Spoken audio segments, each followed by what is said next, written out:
Dave Dombrowski is sticking to his guns. The Boston Red Sox's president of baseball operations has insisted the team doesn't want to spend big on an elite closer, which many read as a sign Craig Kimbrel would land elsewhere in free agency this offseason.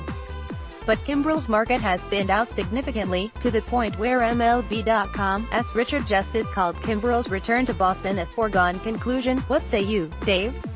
Craig did a great job for us, he's a Hall of Fame reliever, Dombrowski told USA Today's Bob Nightingale recently. But we have not anticipated having a large expenditure for a closer. Dombrowski also added this note about the Red Sox's payroll, which should be baseball's highest in 2019 even if Kimbrel doesn't re-sign. Ownership has been great, but we can't keep them all. We're going to have to make some hard decisions. Boston clearly doesn't seem willing to pay Kimbrel his current desired contract, which reportedly has dropped from its lofty starting point of 6 years, $100 million. And Nightingale added there's no indication the Red Sox re-sign Kimbrel, unless his price tag significantly drops. The 30-year-old still is one of the best closers in the game, however, so, if Dombrowski continues to wait out the market and Kimbrel doesn't get other offers, there's still a chance Boston could bring him back on a more palatable deal. Click here to download the new My Teams app by NBC Sports.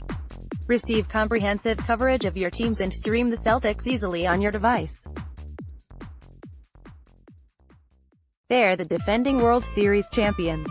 They're coming off a 108-win season, tied for the 9th highest total in MLB history. They're the three-time defending AL East champions. And yet the 2019 Boston Red Sox somehow aren't even favored to win their division according to early odds from Caesars Palace. Say what? 2019 MLB season wins now available at Caesars Palace. Always fun. Available in NJ and MS in the next hour. Pick.twitter.com/TNYYX Europe. Jeff Davis, at the Junkyard, January 8, 2019. Yes, you read that correctly. Despite finishing last year with 8 more wins than the Yankees and then knocking them out of the ALDS in 4 games, the over-under for the Red Sox win total in 2019 has been set at 95.5 behind New York's 96.5. Boston isn't even the second choice in the American League, with Caesars setting the Astros over-under at 97.5 wins. There's no doubt duplicating, or even approaching, the last year's historic win total will be a tough challenge for Alex Cora's club, but the lack of respect is still curious considering the World Series winning roster is almost entirely intact. Maybe the total will get bumped up if and when the Sox lock up a closer, especially if they can re-sign Craig Kimbrel, who isn't getting the kind of offers he hoped to find on the free agent market, or maybe Vegas just realizes that exceeding 95.5 wins is pretty tough, even for a good team.